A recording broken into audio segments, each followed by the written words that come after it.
Hello and good morning, or good afternoon, or good evening, or good whatever time of night or day it happens to be, wherever you happen to be.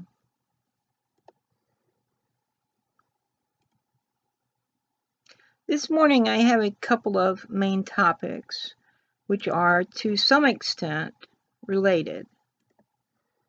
So I'm going to sit back here and talk with you about these main topics and a couple of subtopics. The main topics are Laci Green and the red pill and recent events at Evergreen State College in Olympia, Washington. Related to both of these main topics will be a couple of subtopics, namely the idea of dialectic versus debate and how progressives and SJWs should not be confused with one another. My currently very small group of subscribers is made up of people who have probably by now seen both of Laci Green's recent videos on the red pill. And by the red pill, I mean not the documentary or movie or whatever that's supposed to be, and not the website of the Republican politician, which some say is sexist. And I have not examined the website in any detail, so I will withhold judgment thereon. Instead, when I'm talking about the red pill here, I'm talking about the meme, if you will, of the red pill, which is based on the movie The Matrix. Now, in the movie, for those who haven't seen it, Neo is freed from the Matrix, which is a sort of virtual reality simulation into which people are put from birth. Once he's freed, he then beholds reality as it really is, which is rather dystopian, unlike the deception of the Matrix. The way this happens in the virtual reality is that Neo meets a guy called Morpheus, who offers him a red pill or a blue pill. If he takes the blue pill, he can return to the Matrix and his false life therein. If he takes the red pill, however, he will learn the truth about the Matrix. Obviously, Neo chooses the red pill, or the movie would have ended shortly after Neo's meeting with Morpheus. He then learns that the Matrix is a simulation and that reality is much, much more harsh. The idea of the meme is one akin to Plato's allegory of the cave, or Plato's cave metaphor if you prefer that name. The meme of the red pill suggests that the narrative which most of society blindly believes is less than accurate, to say the least, and that one may be liberated by questioning the narrative and doing one's own research, and seeking understanding by entering into dialogue with those who are often demonized by the narrative accepted by most of society, to get their side of things, to seek understanding.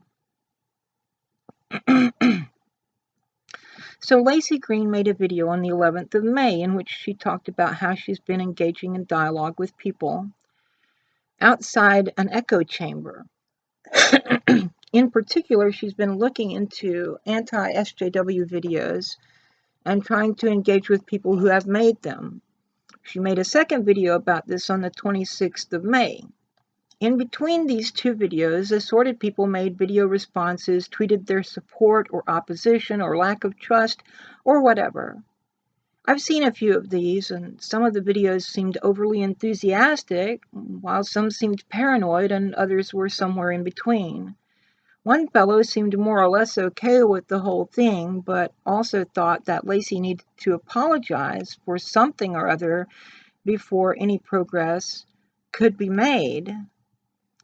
For those of you who think Laci has to apologize for something before you're willing to give her the benefit of the doubt,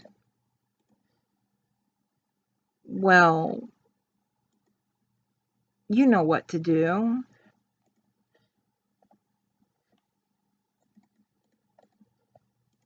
Don't you?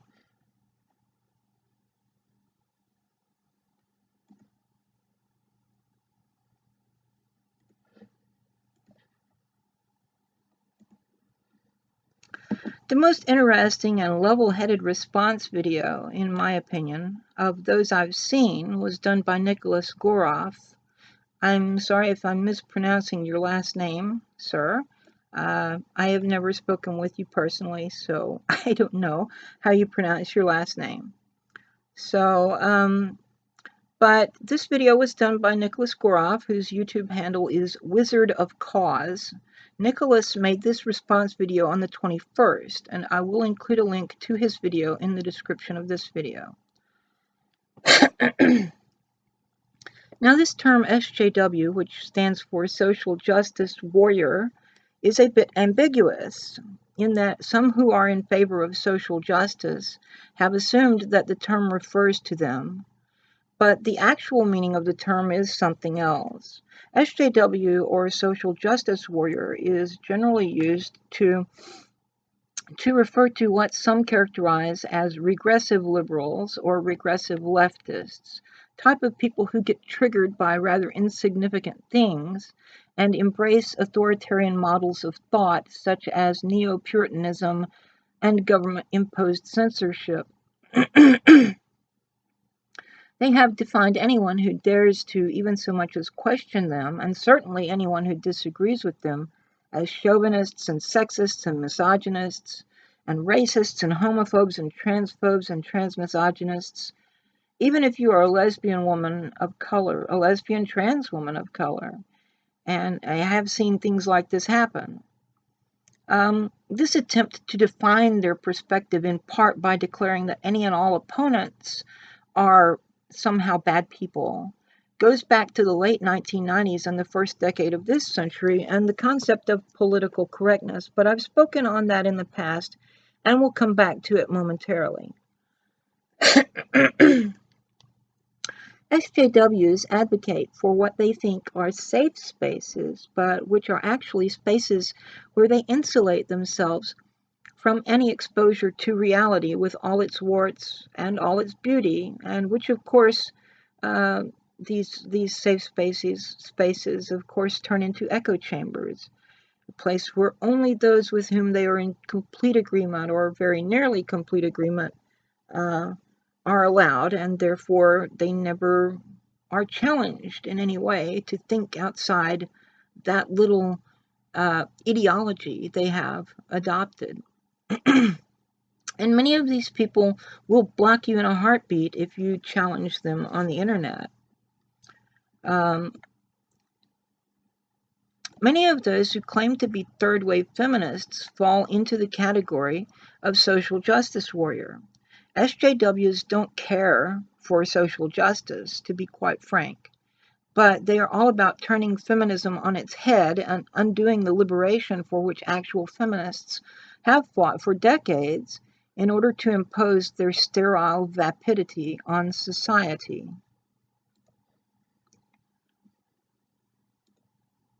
Feminism is not a monolithic movement. It involves several waves and a variety of perspectives in each of those waves. What has happened is that the authoritarian, neurotic, self-righteous busybodies, whom I regard as one manifestation of neo-Puritanism, and the authoritarian con artists, whom I generally call pseudo-Puritans, who were previously on the fringes of feminism during the second wave, kept getting more press coverage because, after all, sensationalism sold newspapers. And then a generation came along which thought those fringe elements were somehow the mainstream of feminism because they got all the press. And this new generation established what they called third-wave feminism, in which those fringe voices are now the mainstream. That does not mean that second-wave feminist mainstream is gone or irrelevant now, only that they are not the mainstream of the newer wave. When you compare some of the so-called concerns of this new batch of so-called feminists with things the mainstream of second-wave feminists fought long and hard for, you might even want to go so far as to make a case that this newer wave is actually anti-feminist.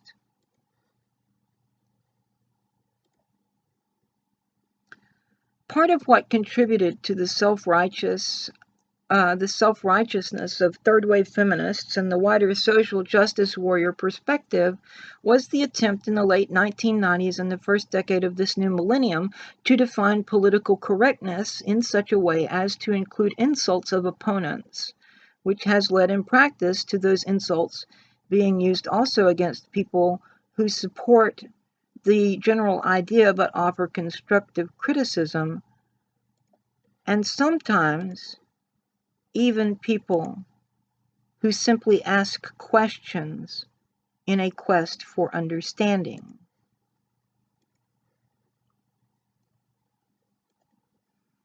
I have written about this before in my op-ed about political correctness, which you can find on the Progressive Flame, and which was originally published on my blog in May of 2013. I'll include a link to the piece in the Progressive Flame where I republished it recently. I will include that link in the video description. Political correctness, like many other things, has had both good and bad influences on society.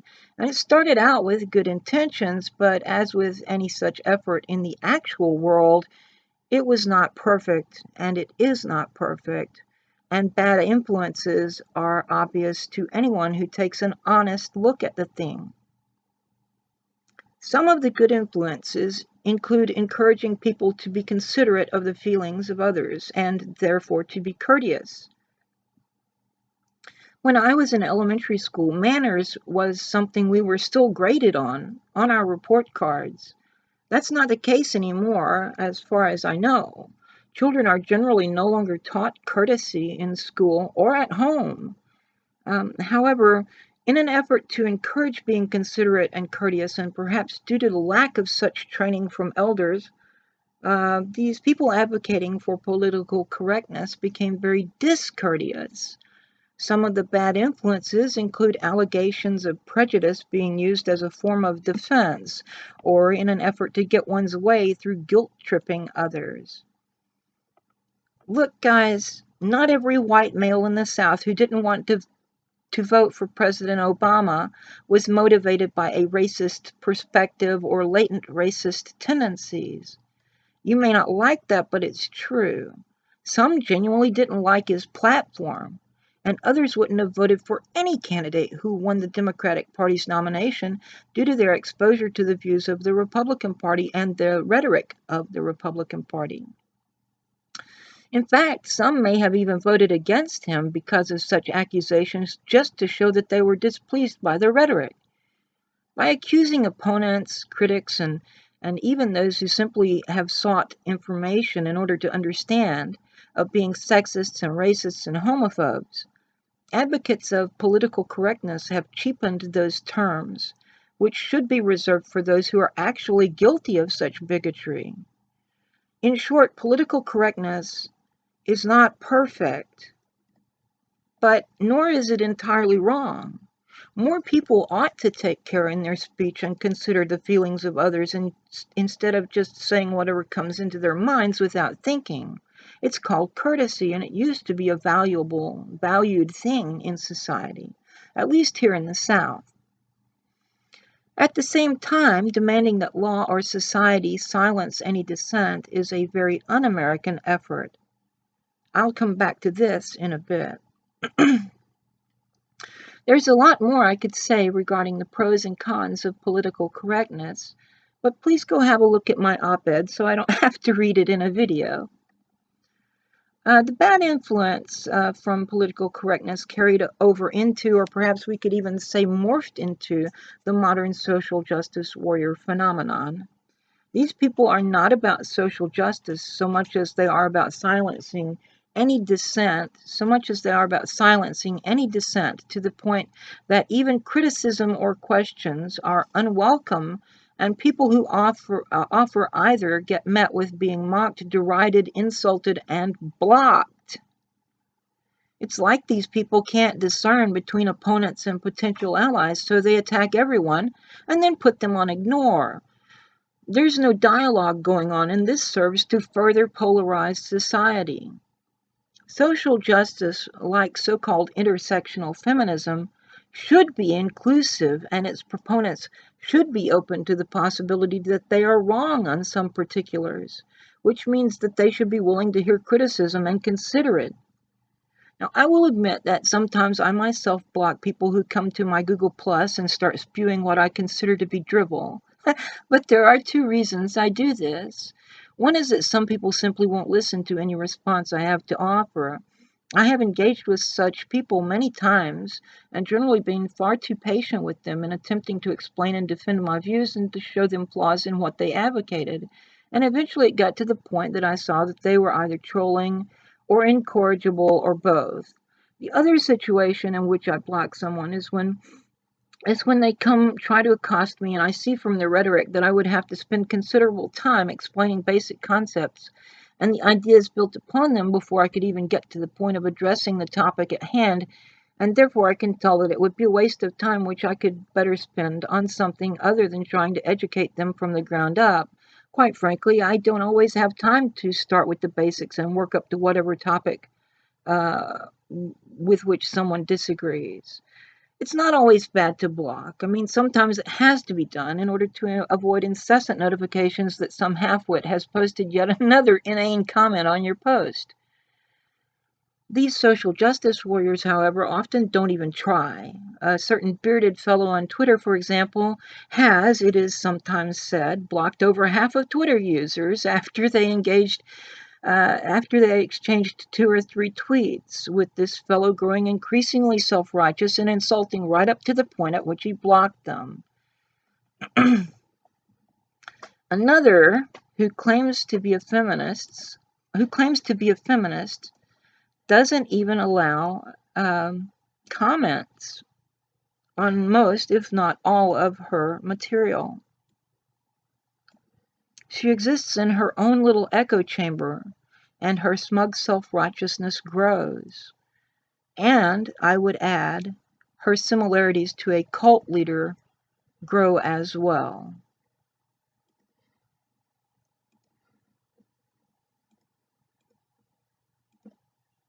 Laci Green has never seemed to me to be that sort of person.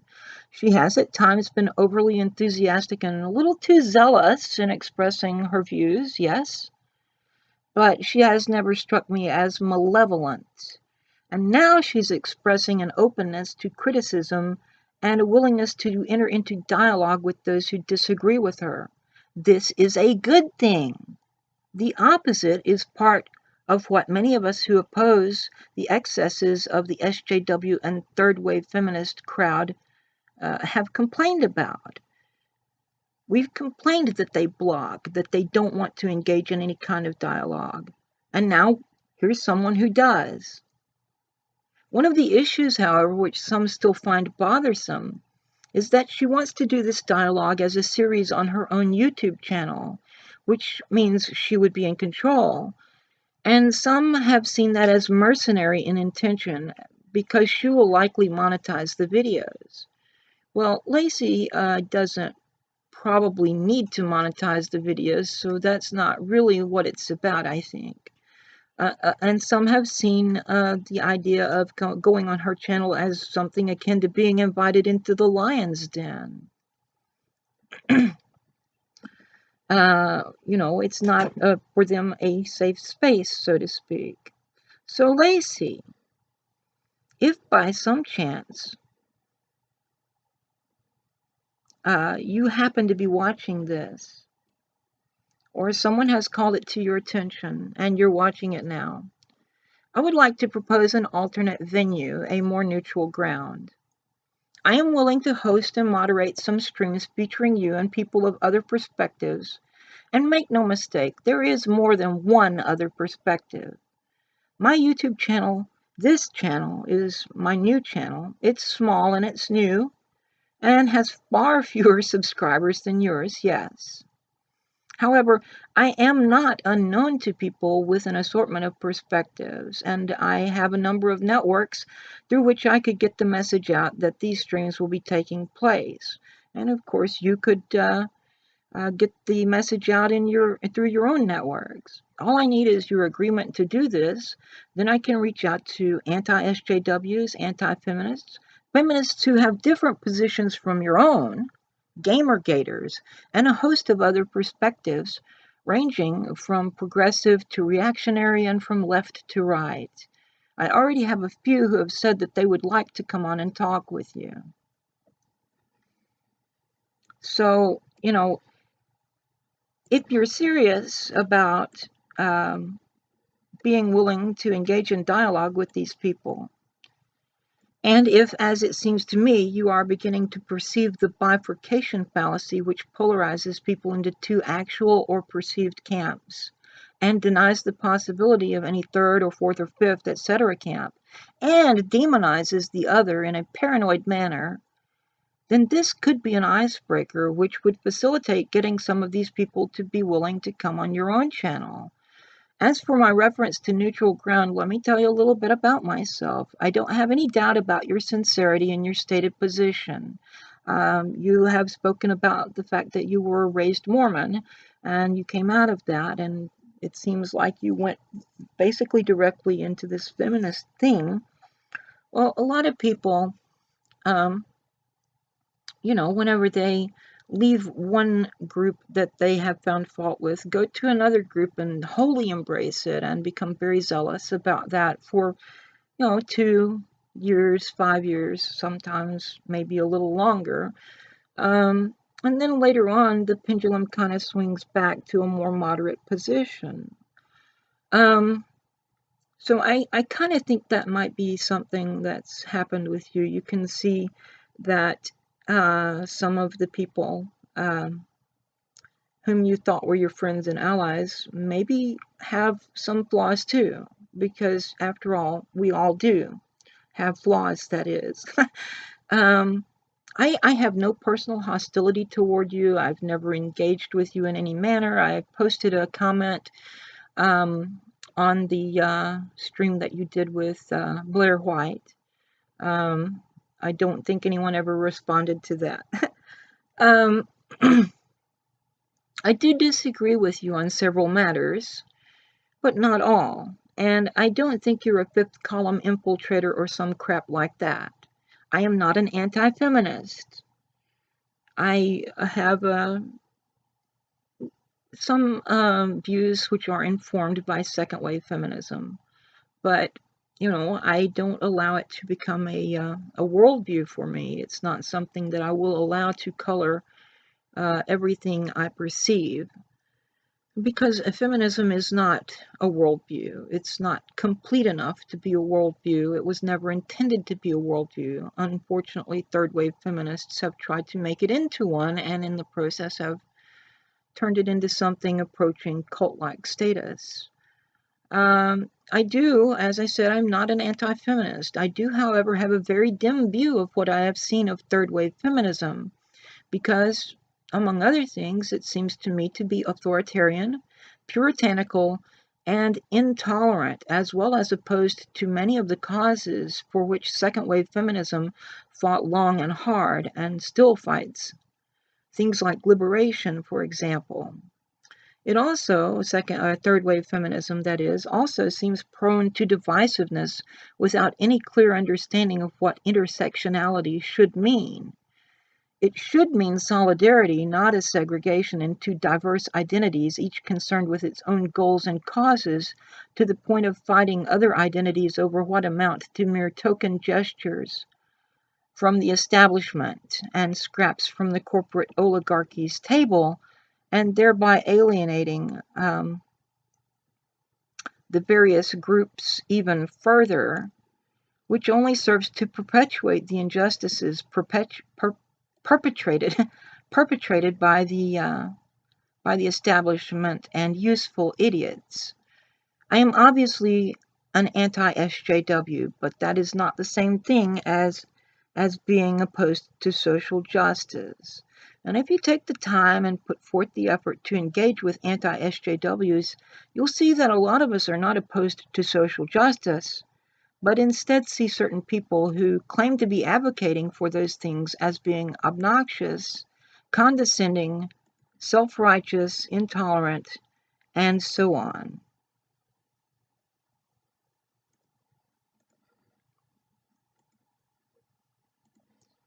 I am also a gamer-gator.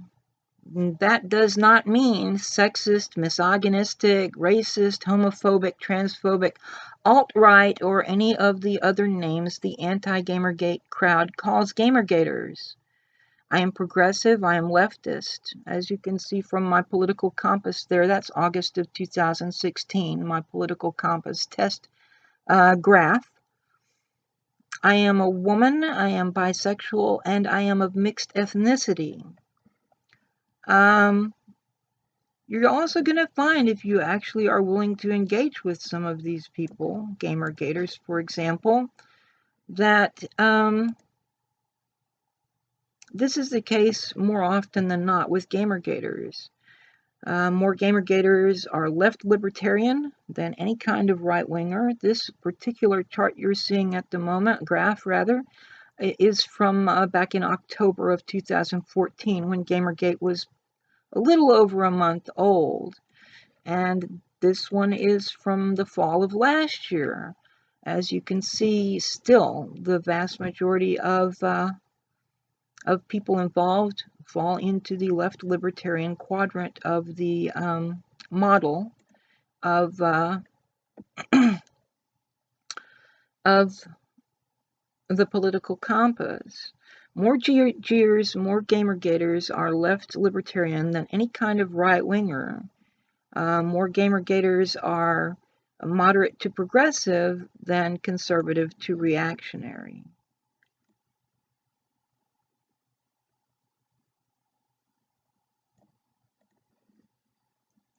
So give it a thought. Let me know. Are you sincere in your stated openness to dialogue as I believe you to be?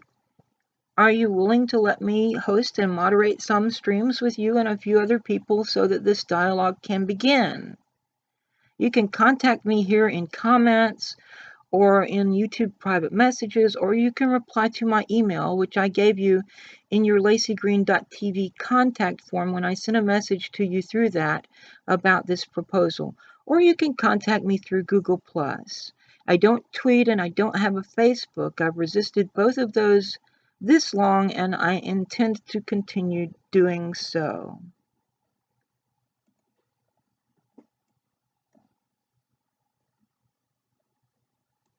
All right? All right.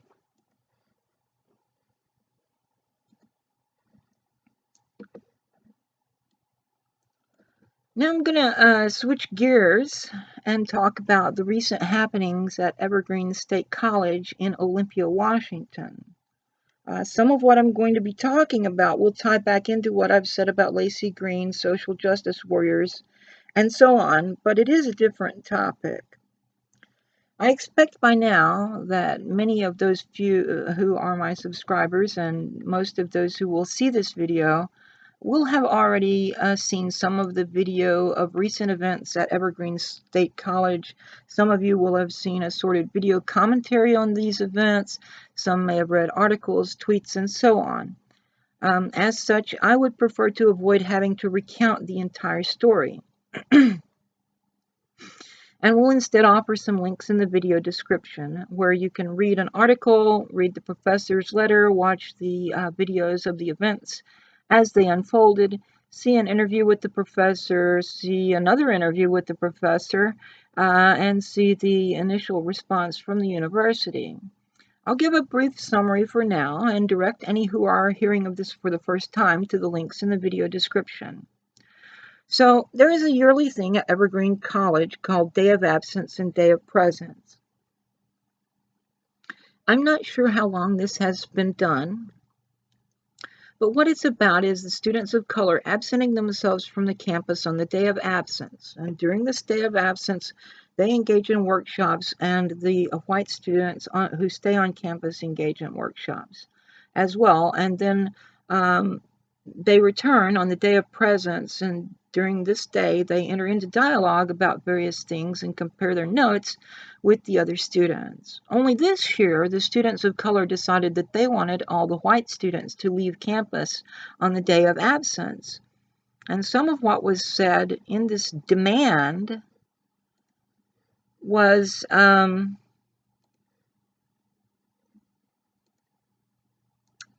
the white student should leave campus or else.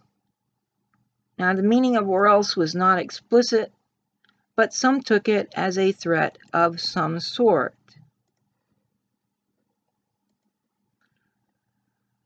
In response to this, one of the professors, Brett Weinstein, wrote an email and circulated it among the faculty. In this letter, he made plain his intention to remain on campus in spite of him being white, because he opposes discrimination based on skin color. You can read the letter in one of the links I'll be including in the video description. Somehow, this email was leaked to the students, and all hell broke loose on the day of absence, with students outside his classroom confronting him in the doorway and demanding that he debate them or resign his position.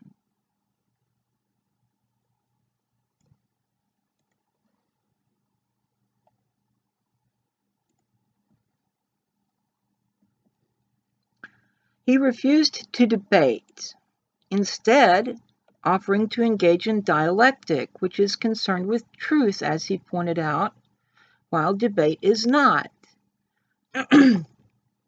There's more to this story, including the professor subsequently having to teach his classes off campus because the police could not guarantee his safety, a meeting between the college president and the disgruntled students in which they talked about whiteness and called it a system, the president's later statement in response to the students, a few interviews, and so on. I've included, as I've said, several links for articles, the email from Professor Weinstein itself, videos of the confrontation and the ensuing riot, videos of the meeting between the president and the students, and a couple of interviews of Professor Weinstein, as well as a somewhat related news article about a recent all-black graduation ceremony at Harvard University.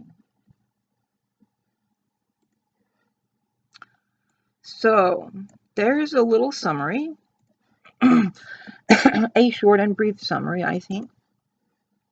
And I think it was a relatively fair summary. So, I'm going to talk about it now. Professor Weinstein is correct that dialectic is about getting at the truth, while debate is about winning. This is something I have pointed out many times by contrasting logic with rhetoric, and to be accurate, logic, of which dialectic in the Socratic sense is an application, is about getting at the truth, while debate is one of the applications of rhetoric and is done in an effort to win support for one or another position from an audience. Socratic dialectic, to be most precise, is a dialogue in which a term is defined, the definition is then subjected to analysis, and flaws are pointed out. A new definition is proposed, this is likewise analyzed for flaws, and so on until a definition is offered in which no flaws are found. However, Socratic dialectic in a slightly less precise understanding, that is to say dialectic, is simply dialogue. Because dialectic is concerned with truth and understanding, and debate is concerned with winning, I myself prefer to present logical argumentation, which is to say deductive logic, or evidence, which is to say inductive logic. Then let another person consider it to see if they can find formal errors in the form or falsity in any premise, or propose potentially overlooked or unconsidered variable factors in the evidence, and so on, rather than engaging in debate with someone else, because debate takes little thought of fallacy, formal or informal, and if one side can manage to use fallacy without being called on it, they may sway the audience to their side and thereby supposedly win the debate. I'm not concerned with winning. I'm concerned with understanding and getting at the truth. And it sounded to me, from what Professor Weinstein said in the doorway of his classroom, as if that was his perspective as well. Be that as it may, hopefully by now, most of you who are watching this have seen the story and the videos and so forth. Be that as it may, do you now see why social justice warriors are not progressive left libertarians? These young people show no interest in liberation or equality. They have instead issued authoritarian dictates to others, even involving an apparent threat of violence. All whites leave campus or else if they don't get their way. In the meeting, one young lady even made the ludicrous assertion that whiteness is the most violent fucking system to ever breathe. Since when did whiteness become a system? Why does she also assume that the faculty being white is somehow systematic? There are HBCUs, historically black colleges and universities, most of which seem to be in the South and the East, a few in the North, and none of which are in the Pacific Northwest, as far as, Washington and Oregon. However, a number of colleges and universities in the Pacific Northwest do participate in the United Negro College Fund, including Evergreen State College. This does not strike me as something a school which was somehow embracing systematic racism would take part in. The fact of the matter is that the percentage of blacks in Washington state is relatively low when compared with other states. Blacks made up 3.94% of the total population of the state in 2015. Asian and Pacific Islanders made up the largest minority racial group in 2015 with 8.5% of Washington's total population. Whites in 2015 made up 80.7% of the total population of the state. Now contrast this with, for example, Arkansas in 2015, which had at the time 77% white and 15.4% black, or Alabama, the black population of which in 2000 was 26.0%, or North Carolina, the black population of which in 2015 was 22.1%. It's not unreasonable to think that a state with a total white population of 80% or more might have a college or university where the faculty was all white, not because of systematic racism, not because of design, but simply by virtue of demographics.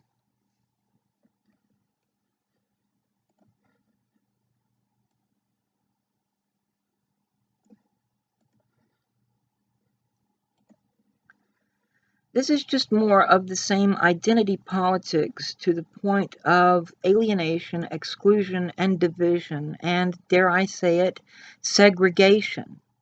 This is not what progressive left libertarians stand for.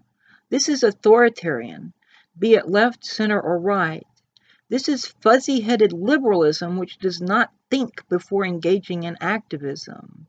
This is American Antifa beating and kicking people who disagree with them or whom they merely suspect of disagreeing with them, because anyone who doesn't agree with them must be a Nazi and therefore deserves to be pummeled. Look, guys, the American Civil Liberties Union fought even for the American Nazi Party's First Amendment rights. Evelyn Beatrice Hall wrote under the nom de plume S.G. Tallentire in the Friends of Voltaire, "I disapprove of what you say, but I will defend to the death your right to say it." This notion used to be considered a virtue of what was known as Americanism.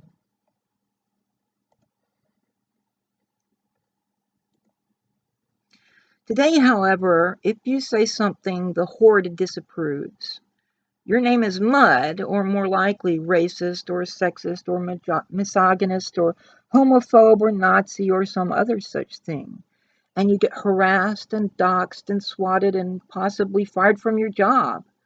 Disagreeing or dissenting from political correctness, third wave feminism, or the SJW position does not make one a bigot, no matter how much some try to define themselves in a way that includes such an irrational notion.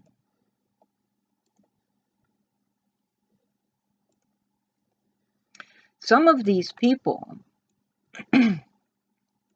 seem like they might be engaging in COINTELPRO tactics, which have been adopted by trolls on the internet, in an effort to get those with whom they disagree to eat each other. Or perhaps they're just ignorant of what the terms they claim to embrace actually mean.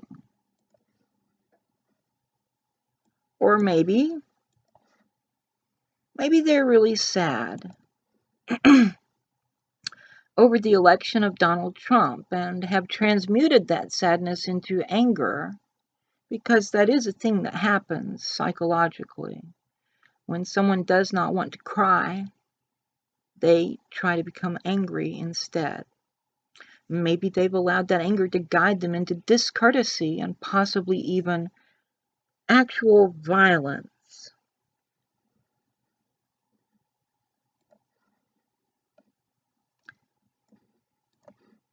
In that, they wind up being very similar to those they claim to oppose.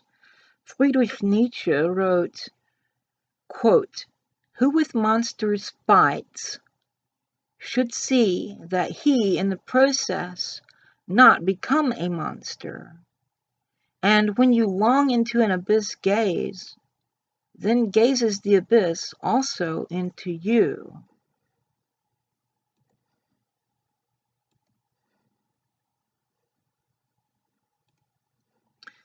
Ennio Flaiano said, "In Italy, the fascists divide themselves into two categories, the fascists and the anti-fascists. When you demonize those who disagree with you, you project all the darkness within onto those whom you have decided are enemies. But the darkness within remains within, and because you only see it outside, it grows on the inside until you become the mirror image of that which you hate outside, engaging in the same attitudes and behaviors." I was not going to include a link to another op-ed of my own, but I think I will at this point include a link to my op-ed on The Enemy Within, which also was originally published on my blog, although not quite so long ago. Some who have suffered under discrimination and violence born of ignorance and hatred now claim that they cannot themselves be racist, because in their semantic revisionism, racism is only racism when it comes from someone in a position of privilege or power. This is not what the word means, however much they want to redefine it in an effort to excuse their own racism. Here's what the damned word means. Okay? Stop trying to excuse your own racism by pretending that you cannot be racist simply by virtue of your genetic heritage or the color of your skin. It's asinine, and you're not fooling anyone except maybe yourself.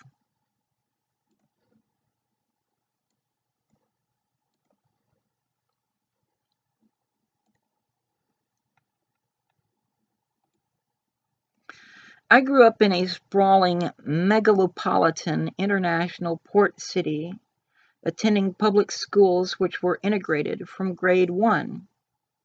I stayed there until just before grade 10, when I moved to an almost exclusively, supposedly white county, which, however, was not white. It was made up of people of mixed Caucasian, Aboriginal American, and Aboriginal European ancestry, much like myself, not pure Caucasian ancestry. I saw a lot more bigotry in that county from people who had never even been around Blacks, Hispanics, Asians, and Semitic people than I ever did in the international port city where we all lived, worked, studied, and played together.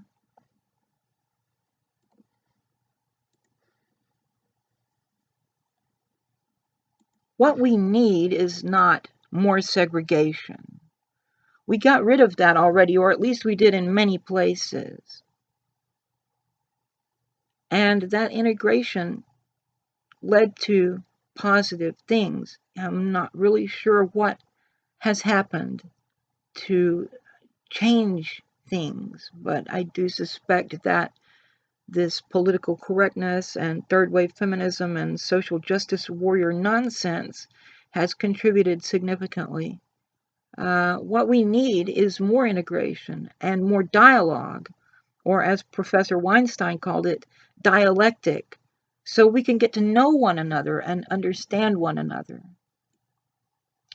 and see that there are good and bad people of every ethnicity and every skin color. What we need is solidarity, so we can stand up together against the establishment and take back the rights which they think they can take from us.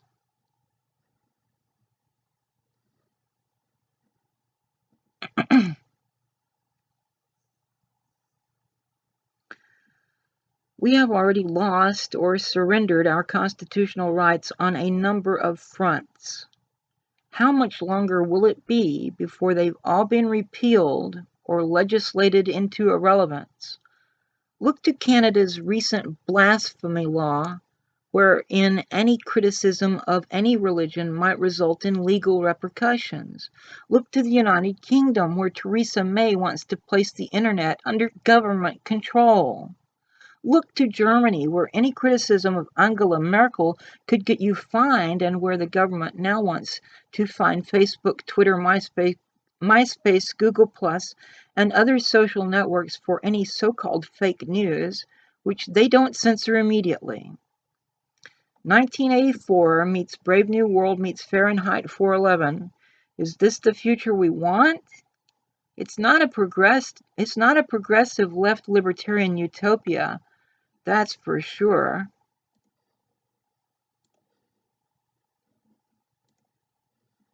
I'm a Trekker. I've been a Trekker since 1966. This little symbol which you see here comes from Star Trek the original series, which ran from 1966 to 1969. It's a Vulcan symbol. Vulcan culture glorifies logic. In Vulcan, this symbol is called Kol Uchan, or more correctly, in ancient Vulcan, Kol Uchang. In English, it's called IDIC. Now, IDIC is an acronym which stands for Infinite Diversity in Infinite Combinations. The principle of Kol Uchang is expressed in a ritual formula. The glory of creation is in its infinite diversity and the ways our differences combine to create meaning and beauty. In one episode of the show, Spock explains it thusly.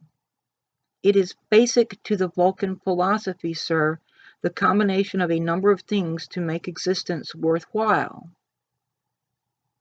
Gene Roddenberry, the creator of Star Trek, explained IDIC as follows, and I quote, "Infinite diversity in infinite combinations represents a Vulcan belief that beauty, growth, progress all result from the union of the unlike. Concord, as much as discord, requires the presence of at least two different notes. The brotherhood of man is an ideal based on learning to delight in our essential differences as well as learning to recognize our similarities. The circle and triangle combine to produce the gemstone in the center, as the union of words and music creates song, or the union of marriage creates children." End quote. On another occasion, Mr. Roddenberry said, quote, "If man is to survive, he will have learned to take a delight in the essential differences between men and between cultures. He will learn that differences in ideas and attitudes are a delight, part of life's exciting variety, not something to fear."